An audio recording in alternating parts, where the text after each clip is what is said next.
Es decir, la cumbre, es decir, como tal propuesta, creo que fue una cosa bastante interesante en España. Primero, porque es un segmento que en España ahora se empieza a conocer, pero no se había conocido. Posiblemente sí había experiencia de cajas de ahorros, había experiencias de montes de piedad en el siglo XIX, pero hay que ir muy a la historia, muy de antiguo, para poder coger y encontrar, digamos, aportaciones en lo que es en el ámbito microfinanciero. Y en ese sentido fue tocar lo que es dentro de España un sector pues que no estaba, digamos, a lo mejor teniendo la dimensión que podría tener. Siempre es que eso puede ser discutido. Allí había, digamos, ponentes que, bueno, que dentro de lo que es en los países del norte y situaban las microfinanzas como un sector, bueno, importante, y otros pues consideraban que ese ámbito, pues a lo mejor ese rol siempre iba a ser diferente entre el norte y el sur. Otro punto que fue importante, digamos, aparte de resaltar la importancia de las microfinanzas, la cumbre lo que nos puso por lo menos en comunicación, bien sea que ya nos conocíamos, pero nos puso más directamente en comunicación, es actores de la cooperación española, diversos actores de la cooperación española, que no necesariamente antes habíamos estado digamos, ya no te digo realizando proyectos común, sino simplemente teniendo comunicación. Independientemente de que tuviésemos y sigamos teniendo a veces objetivos, ya no te digo compatibles, sino incluso a veces divergentes. Pero el poder, bueno, por lo menos conocer y que nos conociésemos, la actuación de algunas entidades del ámbito privado, o digamos empresas, pero bueno, nos ha abierto una posibilidad de comunicarnos, y ahora mismo pues en la coordinadora de ONGs de desarrollo de España pues hay un grupo donde hay presencia de esas entidades, lo cual creo que es bastante positivo y que a lo mejor sin la cumbre no se hubiese producido. Y yo creo que esos dos puntos son vitales: comunicación con actores de España, el conocimiento de las microfinanzas en España. No sé, en cierta manera, es decir, por las fechas en que se realizó, si la difusión a nivel de población general pues habrá conseguido una gran amplitud. Pero lo que es en ámbito especializado, yo creo que tuvo gran referencia. Sí es cierto, y también creo que hay que destacar, que la cumbre también generó, bueno, si decir un cisma, pero una división dentro de las ONGs de desarrollo. Bueno, pues fue una cuestión que creo que también es clara, es defendible. Nosotros pertenecemos a la plataforma 2015 de desarrollo, de cooperación. Ahí lo principal que apareció, que es un grupo de ONGs, es decir, Economistas Sin Fronteras, otro grupo digamos, dentro de la plataforma 2015, pues decían, y con mucha razón, que la cumbre se estaba dirigiendo a un ámbito excesivamente mercantilista. Y digo con mucha razón, porque sí es cierto, cuando nosotros estuvimos en la cumbre, una cosa que percibimos es la gran presencia pues bueno, por una parte del sector de las microfinanzas asiáticos. Creo en detrimento de las microfinanzas iberoamericanas, que, dado que era una cumbre en España, pienso que deberían hasta haber estado un poco más representadas.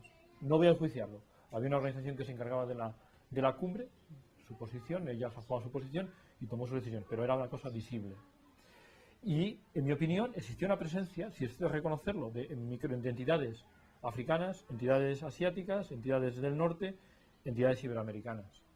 Pero, por lo menos desde nuestro punto de vista geográfico, africanas, yo sí eché una cierta falta, por lo menos proporcionalidad, en relación a lo mejor con la cooperación española.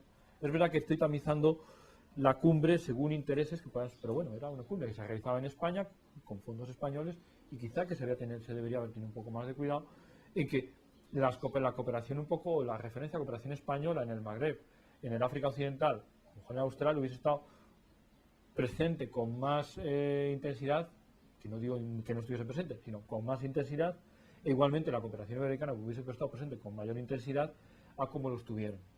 Por lo menos lo que sí nos permitió fue poner en común con otras entidades nuestra visión. Nuestra visión de microcrédito, por lo menos por la experiencia que hemos tenido en Habitáfrica, en Fundación Habitáfrica, es la de que hemos trabajado en muchos países, bien es cierto, centrados en África, en el ámbito del Magreb, del África Occidental, de Senegal, Marruecos, Mauritania, del África Austral, Mozambique, de Angola, donde hemos percibido una realidad que es diferente a la que posiblemente han vivido los países que mayor desarrollo han tenido en el ámbito microfinanciero. Y no digo que todos los países nuestros han tenido el mismo desarrollo.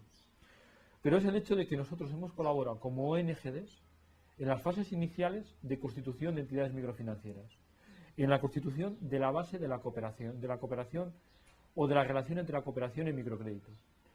Y que para hacer ese tipo de actividades de soporte es necesario, esas actividades son necesarias para que luego puedan aparecer entidades microfinancieras. Las ONGs no nos dedicamos, entre comillas, no iba a decir, a lo mejor el término no es el adecuado al mercadear, pero nos dedicamos a trabajar en entidades de microcrédito que están en un ámbito productivo y que son sostenibles.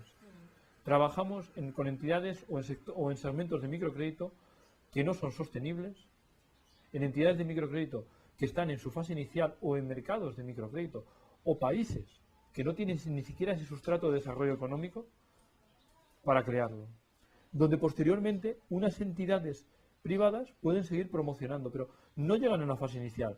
Y eso es algo que sería importante, incluso en esta época de crisis, que se tomase en cuenta. Es decir, aun cuando la situación sea muy complicada, sea la más compleja, en todo momento hay unas fases iniciales donde a veces el apoyo, bien sea de subvención, y no lo veamos en el sentido negativo cuando hablamos de una situación de crisis como la que vivimos, tiene su fase. Evidentemente que hay que regularla y hay que gestionarla con mucha eficiencia, de una manera muy escrupulosa, para aprovechar al máximo esos fondos, porque evidentemente son escasos y por siempre nunca vamos a poder andar muy holgados de esos fondos, porque a lo mejor tampoco es positivo. Lo que es positivo es que sepamos elegir esos sustratos, los promocionemos y sepamos también cuándo en eso está la relación con las entidades privadas. Esas entidades privadas pueden promocionar entidades y hacerlas crecer. Nosotros, por una parte, valoramos la opinión, porque eso fue un tema que se debatió. Igual que la participación se debatió, hubo unas ONGs, como te he comentado, la plataforma del 15, nosotros pertenecemos, que hicieron no acudir a la cumbre, pero sí hicieron una iniciativa y estuvieron presentes en Valladolid, que exponiendo sus dudas, pero no dentro de la organización de la cumbre, porque se veían cohibidos. Nosotros, en ese sentido, decidimos participar porque era mejor, creíamos, para transmitir un mensaje que no decir nada, porque el que calla otorga, por un lado. Pero, por otro lado, en ese sentido, cuando hablamos del sello, también en la Coordinada de ONGs formamos nuestra opinión. La opinión de la Coordinada de ONGs, a la cual pertenecemos y pertenecían varios de los ponentes que estaban en la cumbre, es de que la calidad es necesaria. Cierto, es innegable. O sea, decir que la calidad y que no necesitamos mejorar nuestros estándares de valoración de entidades de microcrédito, de seguimiento, de impacto social. A veces criticamos, o muchas veces, o en algunos casos, criticamos los procesos de seguimiento del microcrédito y a veces nosotros olvidamos, oye, que eso tienen que ser unos indicadores sociales que nosotros mismos tenemos que seguir, incluso en los proyectos que estamos creando de semilla. Pero una posición que teníamos era, por lo menos dirigido a la cooperación al desarrollo y la situación actual, y nosotros especialmente en África. No hay que olvidar que los sellos de calidad no es la primera vez que los manejamos. Y han tenido efectos contradictorios. Es decir, un sello de calidad es interesante, pero no puede caerse en un mercadeo de un sello de calidad. Es decir, el mercado, como el sello de calidad, debe aportar calidad, debe aportar buenas prácticas y debe aportar aprendizaje. Este aprendizaje, esta calidad, estas buenas prácticas no deben terminar en una factura. No puede ser que el sello sea, no va por ejemplos porque siempre sería injusto, pero que otros sellos que se terminan en que el sello constituye un pago que se hace a una entidad porque te dé el sello y porque tanto, como tú tienes el sello, puedes operar y puedes acudir a la cooperación, a determinados fondos o a determinados fondistas que te ayudan y si no tienes el sello no acudes. Por tanto, se constituye en una barrera a la entrada y en un mercadeo. Es decir, si el sello se define como una aportación de buenas prácticas, bienvenido. Como un método de aprendizaje y de mejora de las entidades, bienvenido. Como un método de apoyo a las entidades del norte como nosotros, o a las entidades del sur, bienvenido. Ahora, si el sello es una forma de mercadear un papel, un certificado, no creemos que vaya a ser una cosa positiva y tememos que pudiese terminar en ello. Por eso a nosotros nos parecía bien el sello de calidad, creemos que se tiene que seguir trabajando y se tienen que determinar esos ítems de buenas prácticas, de calidad y de sistemas de trabajo, pero que se tiene que tener un especial cuidado en que ese sello no caiga en un mercadeo, en un coste, en una barrera a la entrada que algunas entidades de menor nivel no puedan superar, con lo cual el sello de calidad es una barrera a la entrada, entonces pierde su sentido.